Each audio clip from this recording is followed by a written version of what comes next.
political response.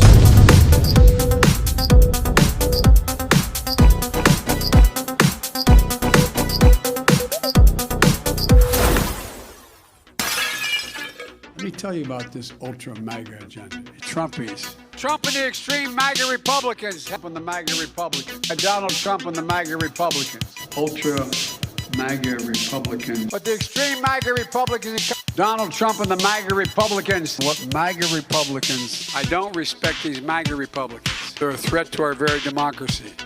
Trumpies.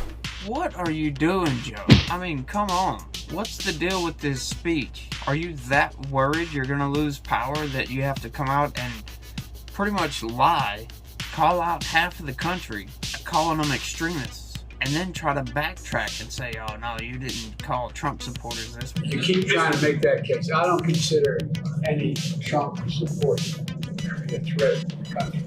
Well, yeah, you did several times, and you're constantly doing it. You're doing it over and over again. Trump and the extreme MAGA Republicans. Clear and present danger to our democracy. We don't have time for this kind of crap. You're supposed to be the leader of the United States of America. You're not running a political campaign. You're running the country. Do your job. Worry about the problems that's going on. We have major issues at the border. There's no Border Patrol agents here. There's no buses to process because they're so busy with the rest of this human sector. We're actually on the other side of the border wall. And one thing that we actually start to notice here is when we start up to Los Algodones around this time, you'll see lots of trucks and cars dropping off the migrants, and then from there the migrants will then cross in here. Hola, son Nicaragua, de Cuba? Matute, Peru. Peru. Petro. The reason why they're actually going this way is they've been coordinated by the human force to go around the gap here. So the reason why they're going to keep walking is because they're going to avoid this border wall, and they're going to actually enter through an opening there, and then they'll be in the United States and be processed. And your administration is ignoring it, saying, oh, there's no problem whatsoever. The border is secure. We're gonna have 2 million people cross this border for the first time ever. You're confident this border's secure? We have a secure border in that is a priority for any nation, including ours and our administration. We also have to put in place a law and a plan for a pathway for citizenship. U.S. citizenship requirements. In order to become a U.S. citizen, all naturalization applicants must meet the following requirements unless they qualify for an exemption or apply based on their U.S. military service. You must be at least 18 years old. You must have continuously lived in the United States as a green card holder for at least 5 years or at least 3 years if married to a U.S. citizen. This means you did not take any trips outside of the U.S. that each lasted 6 months or longer. Will you leave me alone, please? Well, you know I would, but you just done a video on the border, and then you've done 2 videos on the border recently. Yes, I know. It's because it's a big problem, okay? Joe Biden is going to be the border president. That guy, man. Well, it's been proven several times that there is a problem, and you're still not doing anything about it.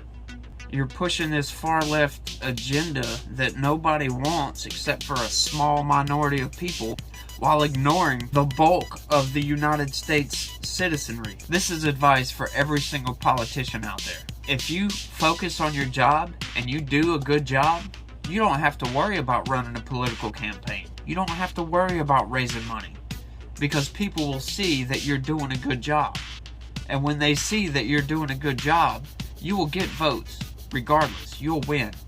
You don't have to go on these smear campaigns and just tear down the opponent just because you want to win.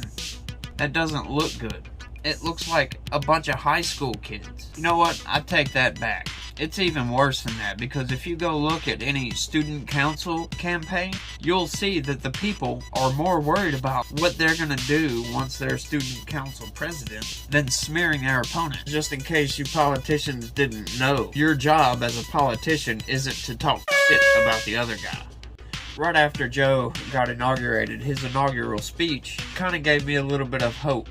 It went something like this. History, faith, and reason show the way of unity. We can see each other not as adversaries, but as neighbors. We can treat each other with dignity and respect. We can join forces, stop the shouting, and lower the temperature. For without unity, there is no peace, only bitterness and fury.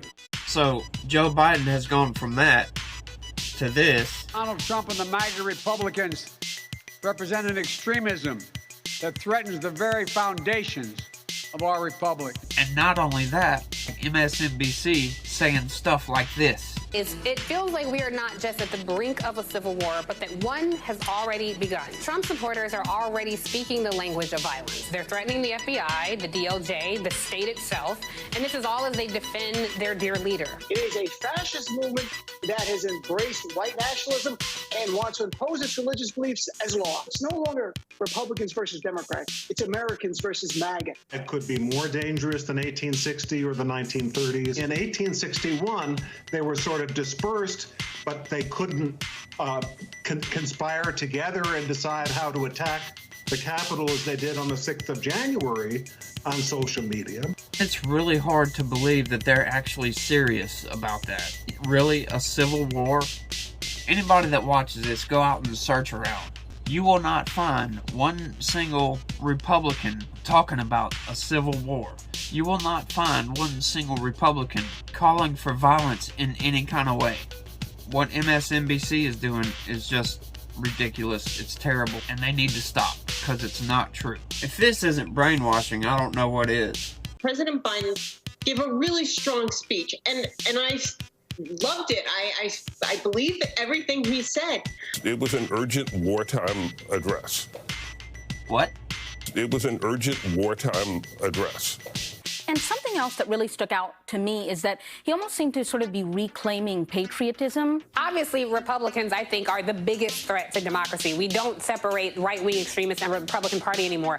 Hillary Clinton told the truth when she said that there were deplorable people in the Republican Party supporting Donald Trump, and he was exciting a lot of racism and misogyny and bigotry. The Republicans who were like, oh, he's calling us fascist. If you're not a fascist, he's not talking about you. So, lady, the only problem with that last statement is that Joe Biden actually said Donald Trump and the MAGA Republicans represent an extremism. I don't respect these MAGA Republicans. The MAGA Republicans don't just threaten our personal rights and economic security. They're a threat to our very democracy. So, yes, that's exactly who he was talking about. And he did carve out 75 million Americans as enemies of the state. If you ask me, my opinion, I think Joe Biden is actually a Republican, and he's trying to completely destroy the Democrats, because I'm not sure what's going through their mind. I mean, all this is just completely nuts and way out there, and wouldn't have been even thought of to be put on TV 10 years ago. I don't know what's going on, but I'm glad y'all sticking around. Thanks for watching the video. As always, stay positive. Peace.